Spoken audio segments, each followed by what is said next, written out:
So we talked a little bit before the camera started rolling about there's a couple of stories you had out in Southern California as a Nike rep. So tell us a little bit about that experience out there.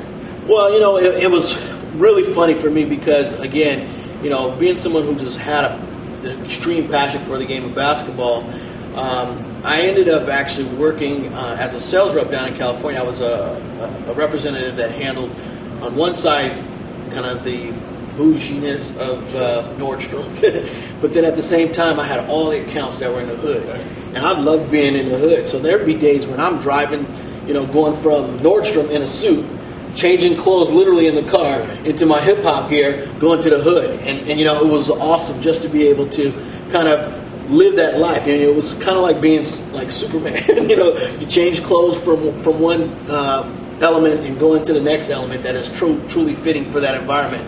And it was really fun. I enjoyed the heck out of it. So now, when Nike decided to give Michael Jordan his own footprint at Nike, you jumped on board then. Yeah.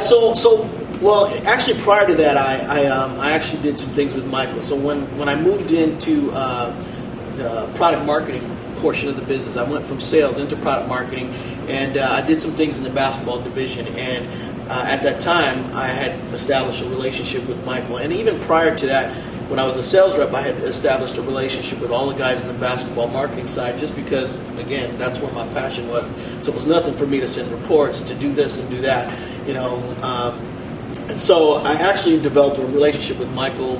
So from a timing standpoint, don't mean to interrupt you, what sneaker was out at that point? So when I moved into that, the very first shoe that I had some impact on as far as relation to Jordan was the 3. Okay. So that's kind of where I really kind of started, really having some input on what happens, and it was really late in the 3 process, but providing kind of my input and where I thought we needed to go, and then just kind of keeping those lines of communication open with everyone that was working on the business at that time. And then you fast forward a few years, and Nike decides to give Michael his own brand, and they asked me to kind of step in and run that piece of the footwear portion of it.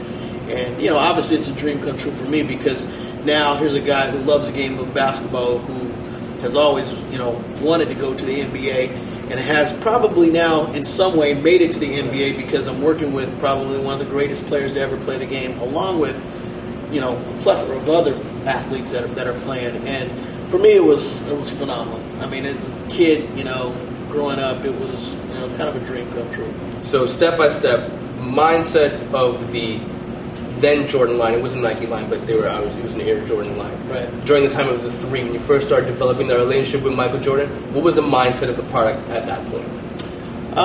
Really, at that time it was one shoe. So the goal was to design a product that really worked with Michael himself. And I think, I've always said that there's 2 secret weapons to the Jordan business. And the first one is Michael himself.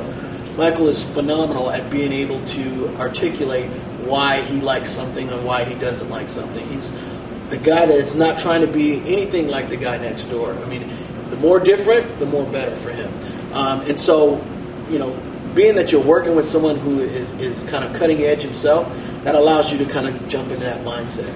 Then the second part of it is working with a designer like Tinker Hatfield, who also is in that mindset. He likes to push the envelope quite a bit as well. And so you bring those 2 together, and then kind of, I come in and I'm also kind of in that zone, not, that little kid that wanted to be different. I kind of fit in, and, you get that mix together, and I think you get a recipe of something kind of special. So you get a professional athlete that has a different mindset, a designer that performs at the highest level and has a total different mindset, and then a marketing guy who, has a relationship and an understanding of who the consumer is that has a little different twist on it. And it just happened to be a great thing. But back in the day, it was one shoe.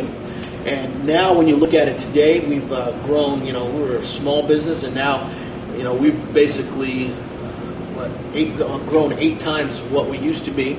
And at this point now, it's a business now. It's not just a single shoe that makes an impact on the industry.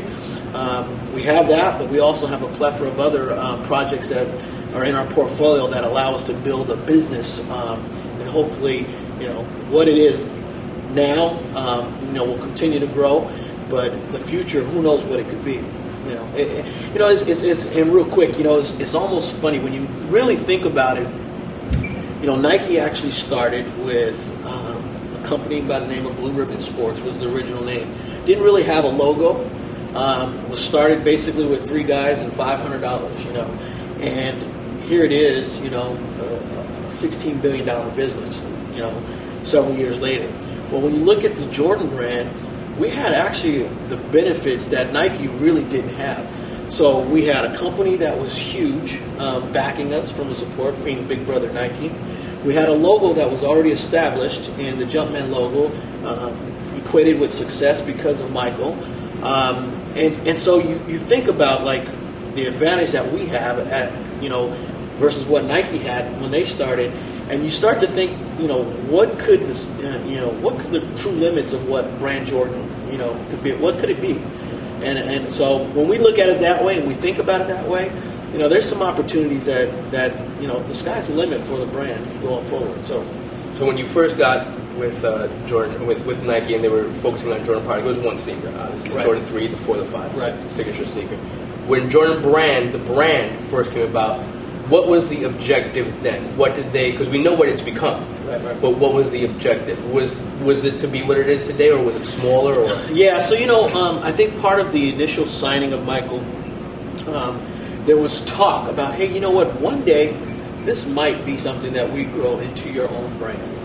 But it was, at the time, it was really kind of like, if it happens, it happens. Who could have the insight to see that it was going to be what it is? And Michael will tell you that himself.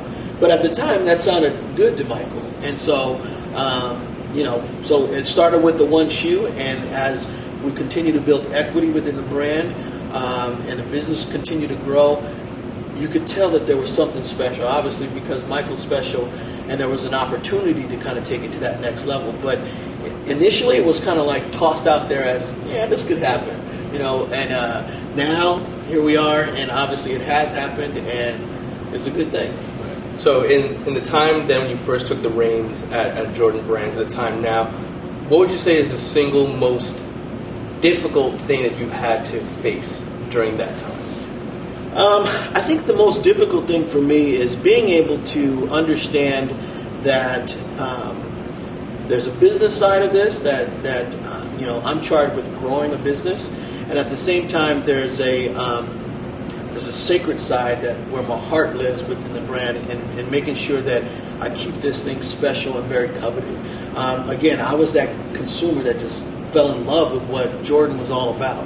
And so my heart always tells me that I need to do this because this is sacred to what people like me who love this understand and know.